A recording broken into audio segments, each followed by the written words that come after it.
amigos e minhas amigas, mais um programa Mundo Sem Fronteiras, uma parceria entre Portugal e Brasil pela Rádio Movimento Portugal Online, lá em Lisboa. E hoje nós temos uma super convidada. Ela é Scarlett Marton. A Scarlett Marton é professora titular de Filosofia Contemporânea da USP, Universidade de São Paulo. E nós vamos falar hoje. Eu vou falar aqui porque eu tenho com esse vício, né? Isso é uma coisa bastante interessante. Eu estava conversando com a professora Scarlett, que além dessas frasezinhas que estão pipocando do Nietzsche, que não tem nada a ver fora de contexto, eu estava equivocado em relação a uma obra que eu comprei há décadas atrás, que o título também está errado. E aí a Scarlett, claro, com a seu trabalho intelectual brilhante, com o GEM, Grupo de Estudos de Nietzsche, vai fazer a devida correção. Professora Scarlett, seja muito bem-vindo ao programa, mais uma vez, ao Mundo Sem Fronteiras. Muito obrigada, Fábio. É sempre uma alegria nós conversarmos, ter essa oportunidade de conversar com você, enfim, nesse belíssimo programa que você leva já há um bom tempo, não é verdade? Exatamente, já ultrapassamos mais de 120 entrevistados. Toda semana tem um convidado diferente e a gente busca trazer só o biscoito fino, só aquilo que realmente é relevante para a cultura, como diria o nosso querido Machado de Assis, né? Scarlett, então origem da tragédia do espírito da música ou qual é o outro texto dessa obra do Nietzsche? Então, na verdade, o título original é Die Geburt der Tragödie, ou seja, o nascimento da tragédia. E tem uma razão muito clara para ser o nascimento da tragédia e não a origem da tragédia. É porque Nietzsche é um pensador totalmente antimetafísico. Nós vamos falar, é claro, da metafísica do artista, mas o termo metafísica que aparece aí no Nascimento da Tragédia, a metafísica do artista, não é no sentido usual, no sentido tradicional deste termo na filosofia e na história da filosofia. Ele é um pensador totalmente antimetafísico. O que se entende tradicionalmente por metafísica? Entende-se uma duplicação de mundos. Nós temos este mundo em que nos encontramos aqui e agora, que nós captamos pelos nossos 5 sentidos, e se supõe que existe um outro mundo. Este outro mundo, no caso da religião cristã, nós sabemos, não é? É o outro mundo mesmo, né? A vida depois da morte, etc., etc. Mas na metafísica também há pensadores que trabalham com essa duplicação de mundos. O outro mundo, isto tudo começou com Platão, e em Platão nós já temos o mundo sensível, portanto, captado pelos 5 sentidos, e o mundo das ideias, o mundo inteligível. Enquanto o mundo sensível está submetido às opiniões, à doxa, não é? Ou seja, cada um tem a sua opinião, as opiniões elas são mutáveis, elas mudam, elas se alteram, etc. Elas são múltiplas. No mundo inteligível, nós temos acesso à verdade, e a verdade, portanto, é única. Bem, Nietzsche é contrário a essa concepção. E a palavra origem é uma palavra que remete justamente a essa maneira de se enxergar, remete justamente ao pensamento metafísico. E, enfim, remete à metafísica, contra a qual Nietzsche vai se posicionar durante todas as suas obras. Então, não é por acaso que ele deu o título de O Nascimento da Tragédia, porque quando falamos em origem, nós estamos pensando em algo que existe desde sempre, que é eterno. Nascimento, não. Nascimento surgiu num determinado momento, num determinado lugar, pode sofrer alterações, pode vir a desaparecer, pode vir a ressurgir, etc. E é o que nós teremos a oportunidade de verificar justamente no que diz respeito à tragédia grega, né? Então, é o nascimento da tragédia no espírito da música. Este é o título que Nietzsche deu ao seu livro, publicado no final de 1871, início de 1872. Quando, da primeira edição, este era o título, O Nascimento da Tragédia no Espírito da Música. Mais tarde, em 1886, haverá uma segunda edição, e então Nietzsche vai intitular O Nascimento da Tragédia, Helenismo e Pessimismo. Ele vai alterar só o subtítulo.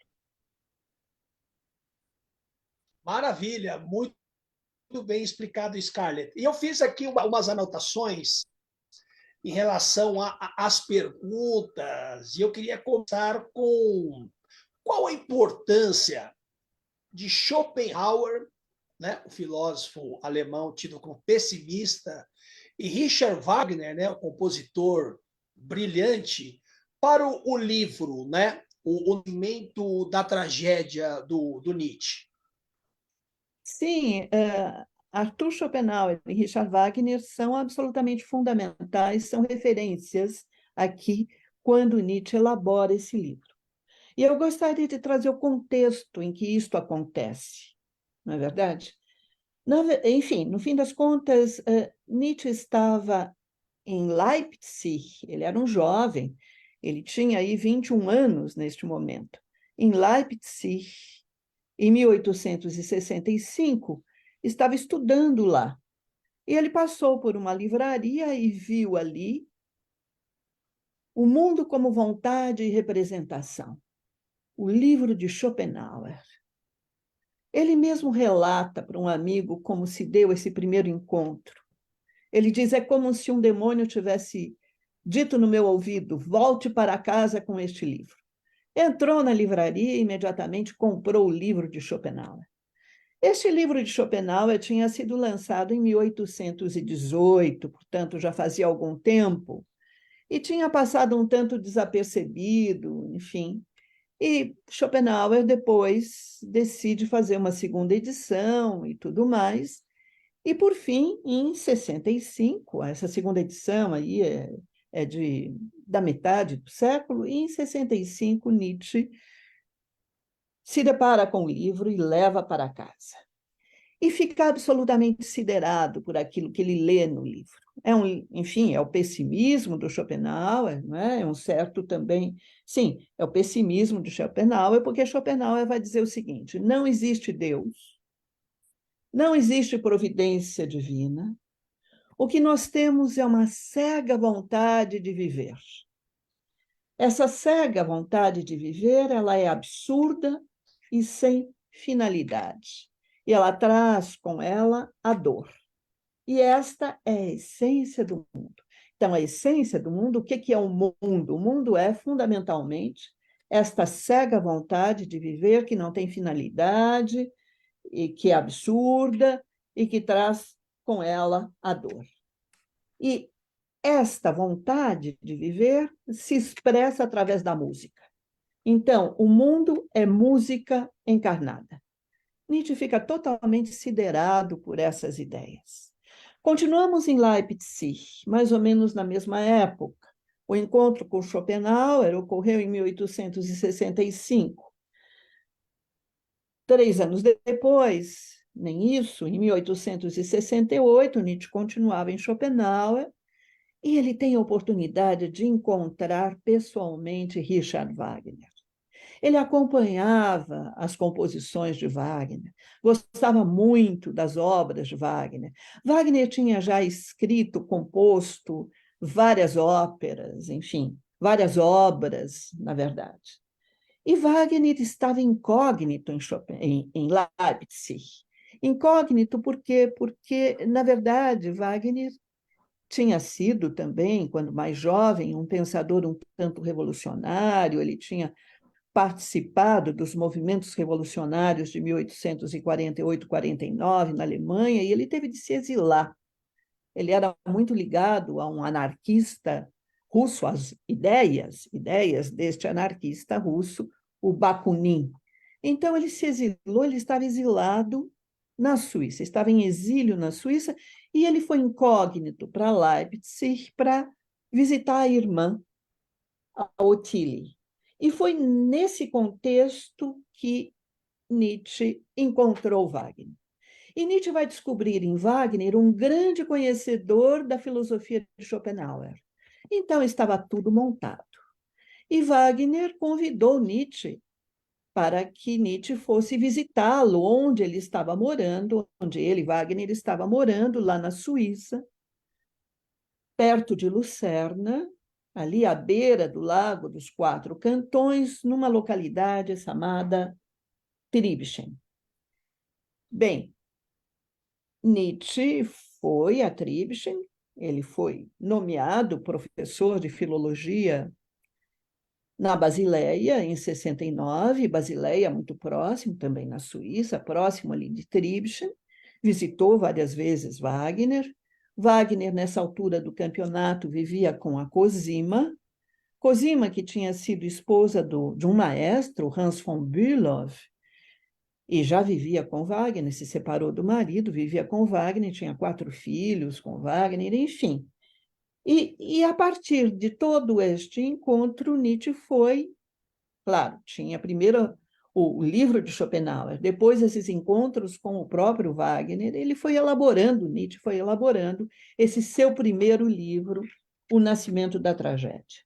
E nós podemos notar que nesse Nascimento da Tragédia nós vamos encontrar várias referências a uma obra de Wagner, que é uma obra de 1865, um pouco anterior, uns anos anterior, que é Tristão e Isolda. Aliás, para os nossos ouvintes, interlocutores, eu quero deixar aqui a minha sugestão. Para compreender o nascimento da tragédia, é preciso conhecer Tristão e Isolda, de Wagner. Isso mostra que filosofia e cultura andam sempre juntas. E, Scarlett, sensacional. O que eu acho bastante interessante no pensamento do Nietzsche é que o Nietzsche busca nos gregos, né, as suas reflexões. Por que o Nietzsche vai buscar nos gregos as suas análises e reflexões? É uma excelente pergunta, é uma excelente indagação. E isso também nos leva a contextualizar um pouco mais este momento da elaboração do nascimento da tragédia. Nós não podemos nos esquecer que Nietzsche, na verdade, ele começou seus estudos em filologia. Filologia e história eram 2 domínios do saber no século XIX que estavam tendo um grande desenvolvimento. E no que consiste a filologia? Consiste em restabelecer os textos dos antigos. Vamos pensar, por exemplo, em Ésquilo, Sófocles, que foram os grandes autores de tragédias na Grécia, mas nós podemos pensar em alguns filósofos, os pré-socráticos, Tales de Mileto, Heráclito de Éfeso, e daí por diante, não é?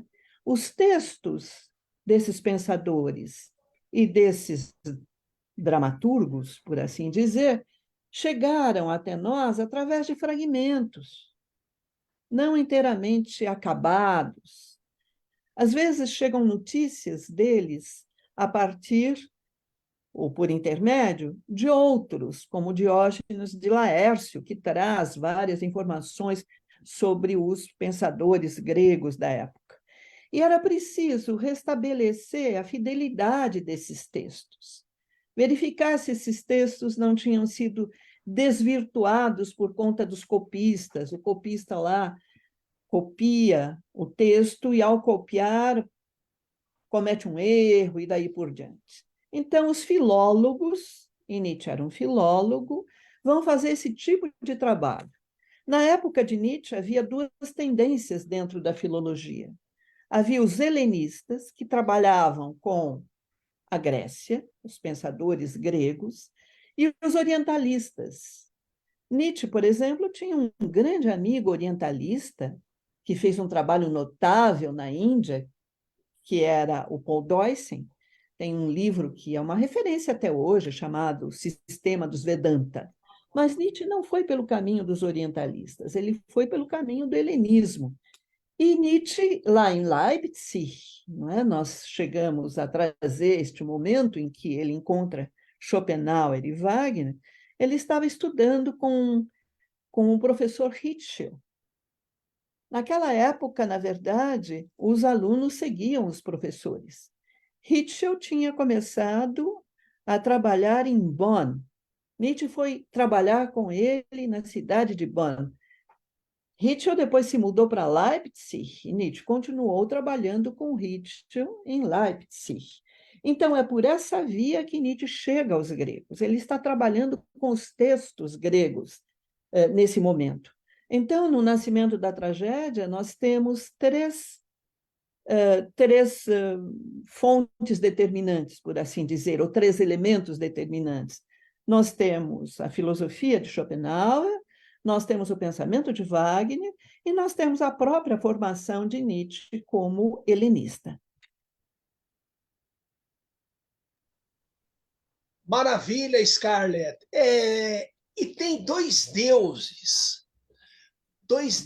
que entram nesse jogo, Apolo e Dionísio. Qual que é a importância para o pensamento do Nietzsche em relação aos gregos desses dois deuses, Apolo e Dionísio? E o que esses dois deuses gregos representam na cultura, na época trágica dos gregos, no pensamento de Nietzsche? Perfeitamente. Então, vamos lá, nós vamos nos voltar agora para a Grécia e nós estamos situados, porque este livro é sobre a tragédia grega, né? Então, Nietzsche está falando da tragédia ática, ou seja, que ocorre ali em Atenas, no século V antes de Cristo, que é o século de Péricles, é um momento de apogeu da cultura ateniense. Sim, os gregos, na verdade, eles tinham um panteão de deuses, tinham os deuses do Olimpo. Apolo é um desses deuses. Nós conhecemos várias representações de Apolo. Apolo é o deus solar, não é? Na aurora, por exemplo, várias representações, vários quadros que nos trazem ao longo dos anos, ao longo dos séculos, não é? Ao longo dos séculos, em particular depois do Renascimento. No Renascimento, nós sabemos aí por volta do século XVI, XVII, há uma retomada de todo o ideário grego e há representações de Apolo que, logo no início, quando surge o Sol, é ele, como deus solar, que entra no firmamento conduzindo a sua carruagem, né? Então, este é Apolo. Apolo, portanto, é aquele que traz a luz, é o deus que vai dar os contornos. Vamos pensar aqui por imagens. No lusco-fusco, na noite, no lusco-fusco, nós não temos os contornos muito claramente definidos.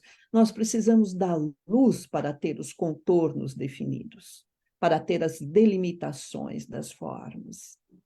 E Apolo traz, então, essa individuação, aquilo que faz com que eu não me perca aqui no lugar em que eu me encontro, em que eu tenha formas definidas, contornos definidos. É o Deus da serenidade, da ponderação, do domínio de si. Este é Apolo. E Apolo faz parte do Olimpo, é um deus do Olimpo. Dioniso não. Dioniso, na verdade, é um semideus, nós poderíamos dizer. É uma divindade também, mas é um semideus. E este Dioniso, nós vamos encontrar vários Dionisos, não um só. Há várias representações do deus Dioniso.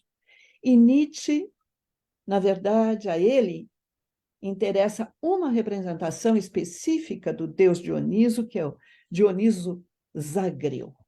Este Dioniso é um Dioniso que vem da Ásia, com uma força avassaladora, que vai quebrando todas as barreiras.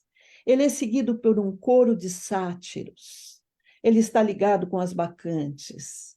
com Baco, com vinho, com o excesso, a vertigem, a embriaguez. Este é o Dioniso.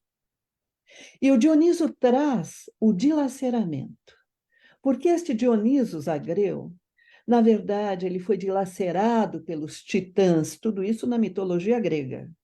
Ele foi dilacerado pelos titãs e depois ele se recompôs e ressurgiu. Então, é um Deus que traz a dor, que traz a morte, que traz o sofrimento, mas que traz o ressurgimento e daí por diante. Então, nós vemos o grande contraste que há entre Apolíneo e Dioniso.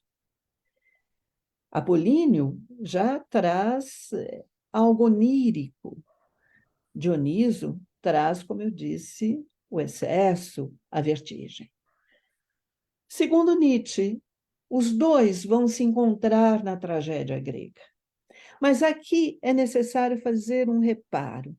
Não são os deuses eles mesmos que estão na tragédia grega, porque Nietzsche vai se, a partir dessa inspiração da mitologia, todo o conhecimento que ele tem da mitologia e da cultura grega, ele vai transformar Apolo e Dioniso em princípios.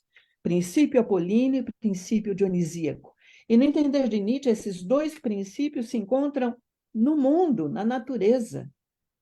São princípios artísticos já na natureza e que se traduzem também na arte. E na arte eles vão estar juntos, em particular na tragédia. E na tragédia, Apolíneo, o princípio apolíneo, aparece, por exemplo, no mito, quando nós falamos em Édipo, o rei. Nós temos um mito do Édipo, não é? O Édipo que mata o pai e que se junta com a mãe. Este mito é o herói trágico, é a encarnação do princípio apolíneo, é a manifestação do princípio apolíneo. E a música, que é o coro que inicialmente era o coro dos sátiros, mas que é o coro que está presente na tragédia, esta música é o princípio dionisíaco. Então, portanto, na tragédia grega, Nietzsche vai trazer o princípio dionisíaco junto com o princípio apolíneo. E isso é absolutamente revolucionário, porque até então, estetas, historiadores da arte e tudo mais, tinham visto na tragédia grega apenas o princípio apolíneo. Mas Nietzsche trouxe também o princípio dionisíaco. Ninguém havia pensado nisso antes. E além desses dois princípios, Nietzsche vai trazer igualmente um terceiro, que é o público. Este público é um público artista. Por quê? Porque o público ali é preciso que nós imaginemos o anfiteatro grego, não é? Esse anfiteatro grego, onde você tem muros que afastam, que separam, na verdade, aquela cena, o que ocorre ali, aquele espaço, de tudo mais. Então, os deveres do cidadão, a polis, né, o Estado grego, etc., tudo isso fica fora. E ali estão os indivíduos que vão se deixar levar pelo coro, pela música, e vão acabar perdendo a identidade. E vão, ao perder a identidade, ter um sentimento de unidade com a natureza. A tragédia grega, então, ela promove o que Nietzsche vai chamar de consolo metafísico. Mas só mais uma palavrinha, eu sei que eu estou me estendendo muito, mas só mais uma palavrinha a esse respeito. O que é esse consolo metafísico? Não é no sentido da duplicação de mundos, não, não é nada disso. É a ideia de que, com o coro, que é a expressão do próprio princípio dionisíaco, vem o sofrimento, a dor, o dilaceramento, e tudo isto, na verdade, vai ser transformado na alegria da impermanência, digamos assim. É que tudo passa. Então, muito bem, este é o consolo metafísico. É o primado do vir a ser, é o primado da mudança. É o primado do dionisíaco sobre o apolíneo. Excelente, Scarlett, excelente. É, eu queria perguntar um pouco mais, porque eu também sou apaixonado pelo Eurípides, Sófocles, eu acho sensacional. Prometeu, né? Acorrentado. Por que Nietzsche vai buscar na tragédia grega esses elementos para a sua reflexão? No século XIX, o pensamento grego já estava, digamos assim, quieto, tranquilo. Porque imagino Nietzsche, né, com a sua cabeça no século XIX, né? Eu imagino o tédio monumental que ele deveria viver, né? Porque você imagina as pessoas indo lá na igrejinha com a Bíblia debaixo do braço, aquela coisa toda. Então, por que o Nietzsche vai buscar essa força, né? Essa energia intelectual e essa visão diante da realidade, né, dos gregos, que é uma visão poderosa da tragédia grega? Por que ele vai beber nessa fonte? Sim, sem dúvida. Na verdade, já no final, na passagem do século XVIII para o século XIX, vários pensadores tinham se voltado para a Grécia, né? E durante o século XIX também vamos encontrar vários pensadores que se voltam para a Grécia e que tentam, na verdade, que ali há todas as rivalidades entre a Alemanha e a França. Então, tentam mostrar que a França estava muito mais ligada a Roma, enquanto a Alemanha, sim, o gênio alemão se aproximava do gênio grego. E nós vamos encontrar Hölderlin, Herder, todos eles aí caminhando, Lessing, Winkelmann, caminhando nessa direção. Mas o que é notável em Nietzsche é que Nietzsche realmente vai se preocupar com a tragédia grega, em particular. E como eu dizia, não é? Como nós conversávamos aqui, ele, nesse livro, que é um livro absolutamente notável, né? Enfim, nós estamos aí festejando este ano, muito propício o seu convite, os 150 anos, né, do nascimento da tragédia, da publicação do nascimento da tragédia, 1872, 150 anos, portanto, da publicação deste primeiro livro de Nietzsche. Então, o que Nietzsche vai dizer é que a tragédia, com todo esse espírito dionisíaco que estava lá, enfim, todo esse embate de forças entre Apolíneo, Dionisíaco, com este ouvinte artista que está lá, não é? Enfim, uma participação do público que não é o espectador de hoje. O espectador, ele só vê, né?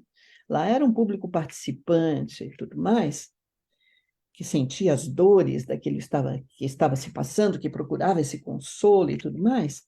Bem, Nietzsche vai dizer isso desapareceu. Desapareceu por causa do Sócrates. Por que Sócrates? Que também está lá no século V a.C., não é? Sócrates traz, segundo Nietzsche, a expressão é de Nietzsche, introduz o otimismo teórico, a ideia de que a teoria pode dominar a vida. E Nietzsche vai dizer de forma alguma. Como? Através da racionalização eu consigo resolver a questão do sofrimento e da dor? Não. É preciso enfrentar esse sofrimento e essa dor e vivê-los efetivamente. E a tragédia permitia isso. Mas Sócrates quer colocar os panos quentes e quer dizer: não, vamos nos dedicar ao conhecimento, unicamente ao conhecimento, vamos deixar de lado isso tudo. É a visão que Nietzsche tem de Sócrates, claro. Falando aqui sempre da perspectiva do nosso filósofo, da perspectiva de Nietzsche. Então, com isso, desaparece o princípio dionisíaco. E é preciso fazer com que isto volte, surja de novo, domine outra vez a cena, se apresente outra vez. Com os tempos modernos, estamos aí, século XVII, XVI, XVII, XVIII, não, sem chance. Porque aqui nós vamos encontrar a ópera. É o momento em que surge a ópera. Palestrina, outros, e vem a ópera. E no entender de Nietzsche, a ópera é mais uma apunhalada na tragédia grega.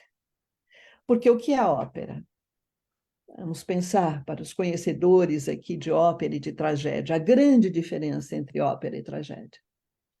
Na ópera, nós temos o recitativo, não é verdade? Há várias passagens em que os cantores, que são atores também, que estão ali, eles falam, e de vez em quando entra a música, e daí cantam. É totalmente diferente da tragédia, em que o coro é quem leva toda a ação, né? É, tudo repousa sobre o coro. O coro é a principal personagem, por assim dizer, da tragédia. Então, segundo golpe aí, na tragédia grega. Então, é preciso, de alguma maneira, ressuscitar a tragédia grega, e Nietzsche vai acreditar que Wagner é capaz de fazer isso. Porque se nós pensarmos em Wagner, claro, nós falamos nas óperas de Wagner, mas as óperas ou as obras de Wagner, elas romperam com essa civilização moderna da ópera, porque você tem a música infinita.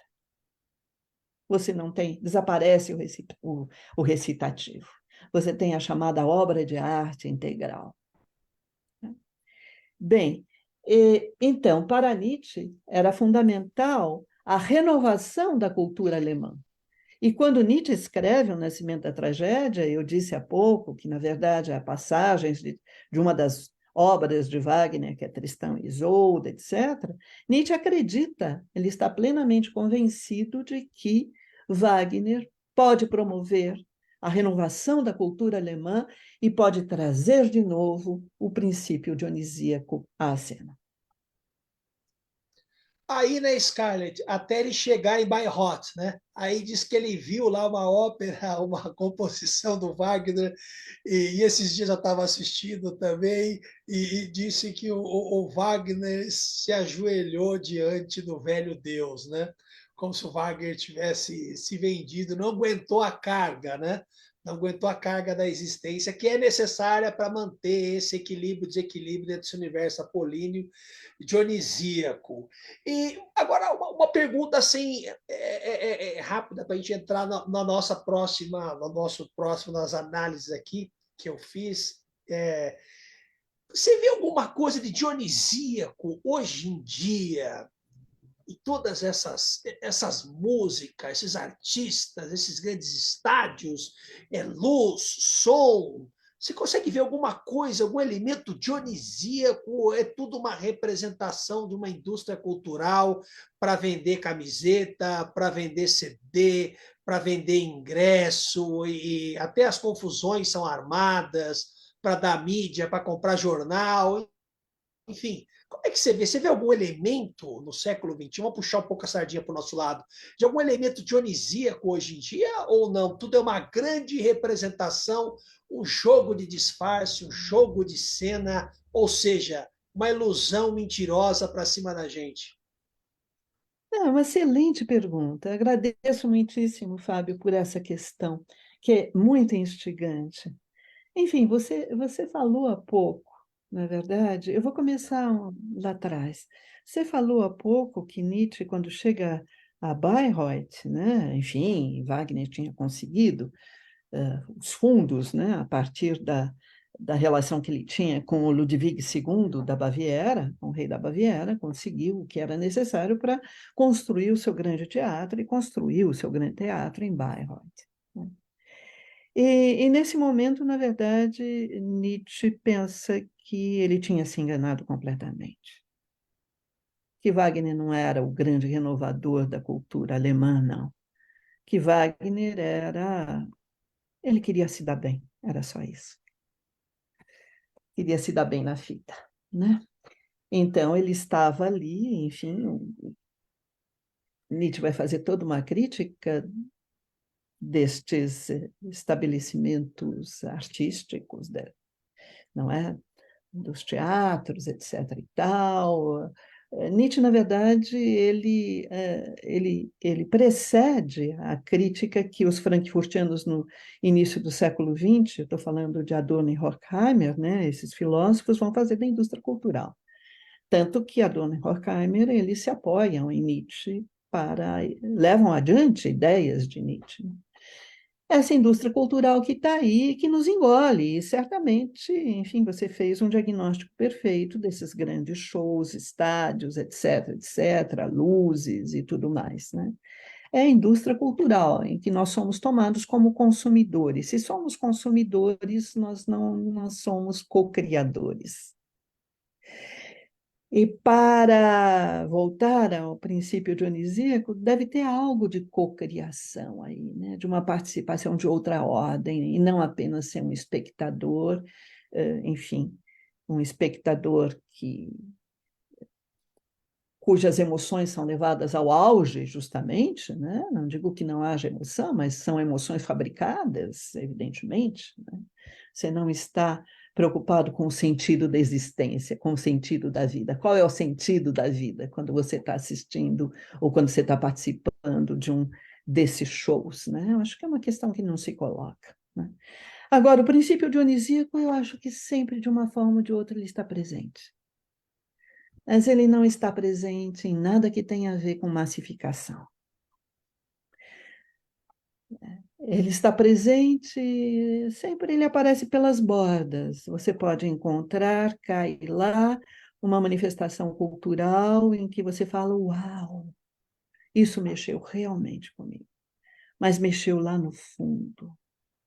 Eu saí me dando conta do que pode significar a nossa humana condição, que é tão vulnerável, que é tão frágil, que é tão cheia de contradições. O princípio dionisíaco, ele surge quando, ao invés de trazer uma pacificação, ele traz um questionamento. Aí sim. Isso a gente pode encontrar na música da periferia, a gente pode encontrar, enfim, várias manifestações artísticas por aí, as menos esperadas, aquelas que não são consagradas. Porque, ao serem consagradas, elas já estão sendo recuperadas para o universo da indústria cultural e da massificação. Maravilha, Scarlett. Por que o Nietzsche, num determinado momento, ele começa a tecer críticas em suas obras futuras ao Arthur Schopenhauer e ao Richard Wagner? O Richard Wagner, a gente deu um adendo aqui, você falou, né? Vai em Bayreuth e observa lá a peça, a ópera, e fala, e o Wagner, né? Virou um caça-níquel também.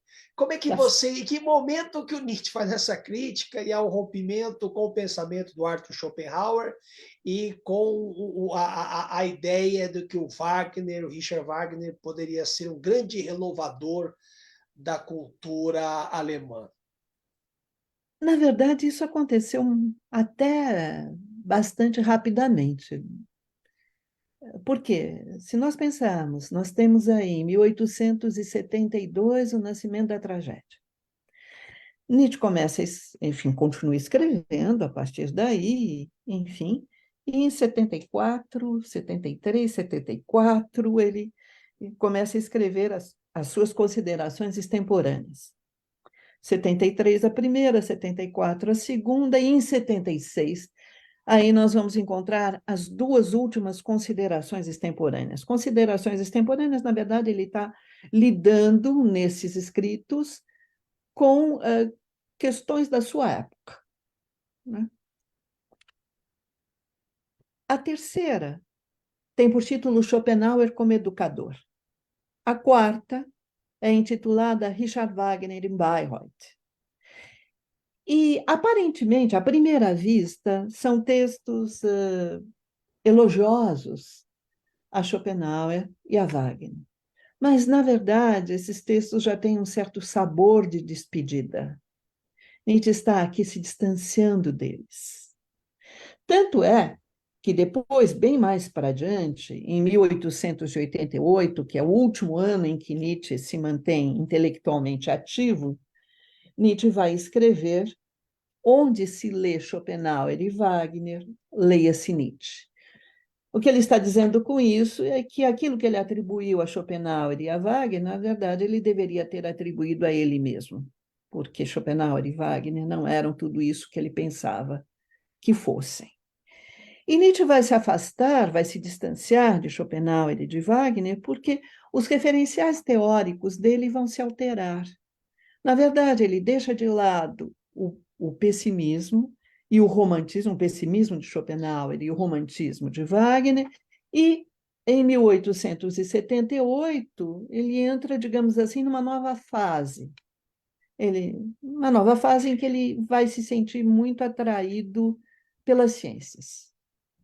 Ele vai estudar biologia, física, astronomia, enfim, química, em geral de segunda mão, sempre tendo a intenção de ir para voltar à universidade em Viena ou em Paris para levar adiante os estudos científicos.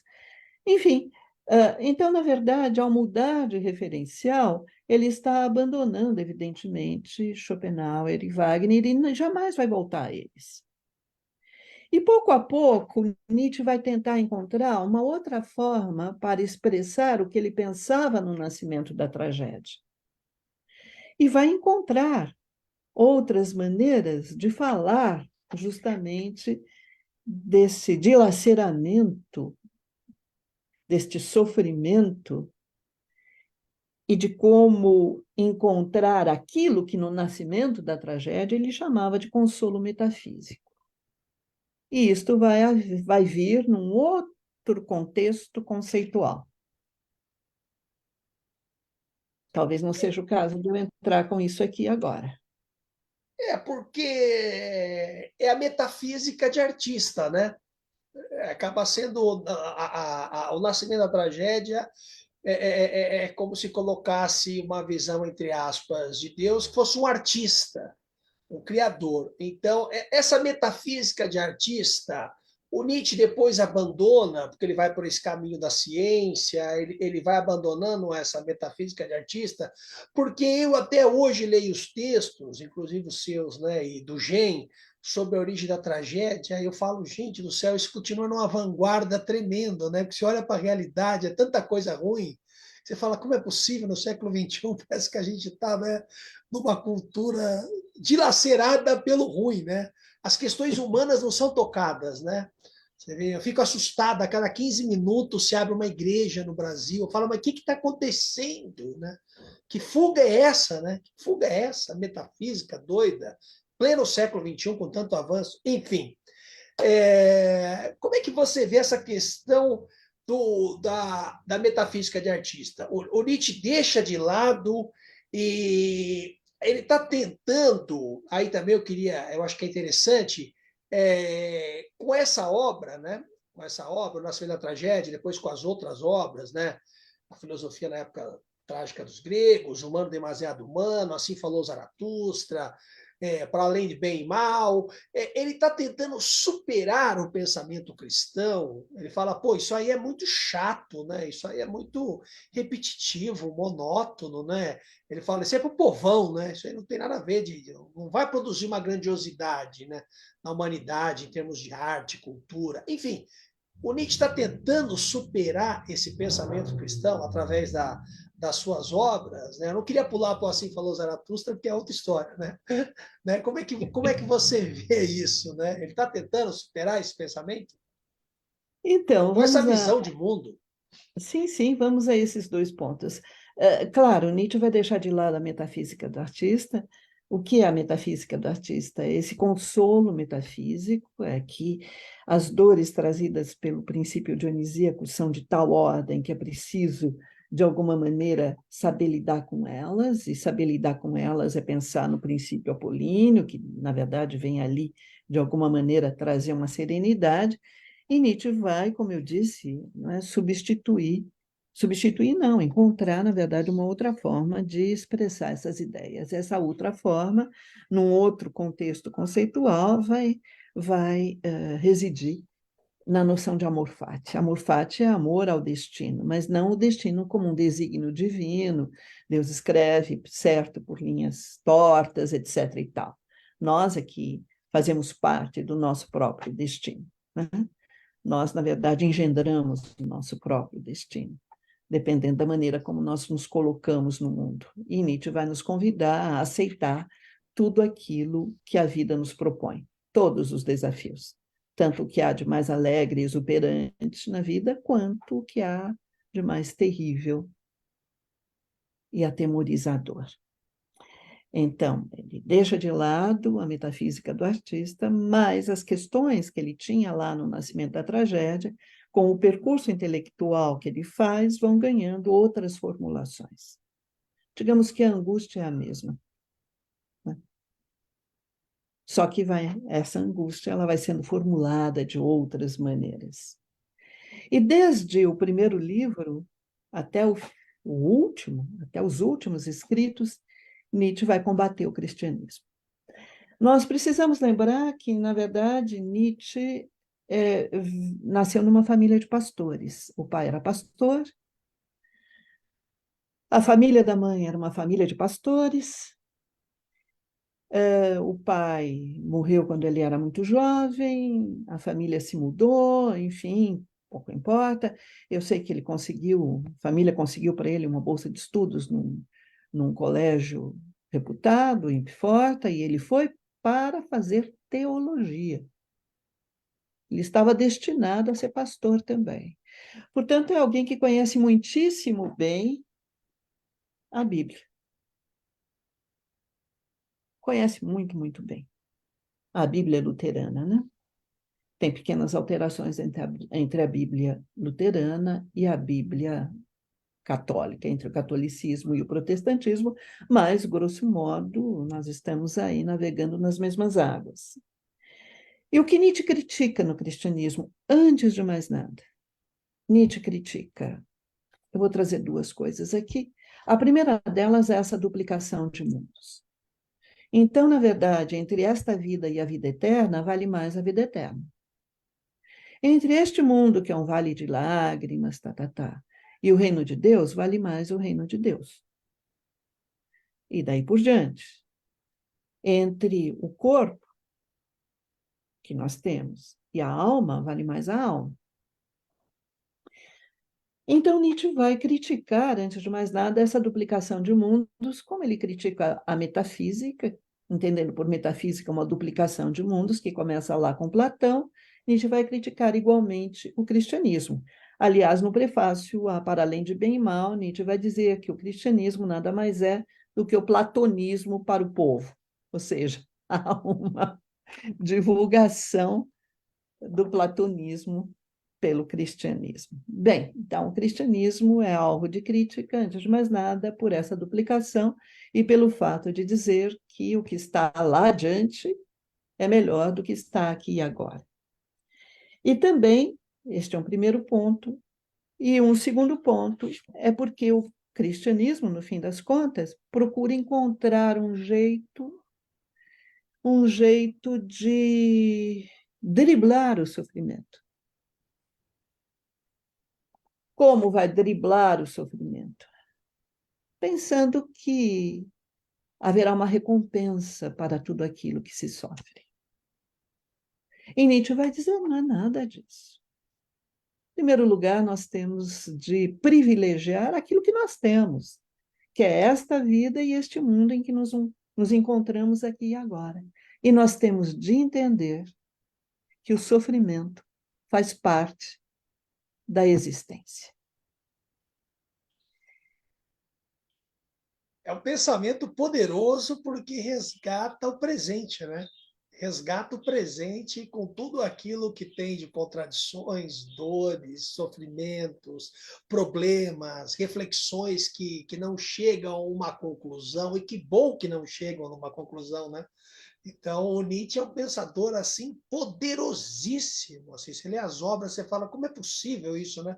No século XIX. E você, com um trabalho brilhante, Scarlett, as pessoas têm que acompanhar o seu trabalho. Tem tanta papagaiada sobre Nietzsche. Olha, eu com uma obra de décadas aqui e tá errado o nome. Tá vendo? Você vê que coisa, né? O pessoal, né, precisa puxar a orelha nessa turma, nessas editoras, né? Então, Scarlett, eu posso agradecer mais uma vez a sua generosidade, a sua participação. Sensacional, né? Sensacional.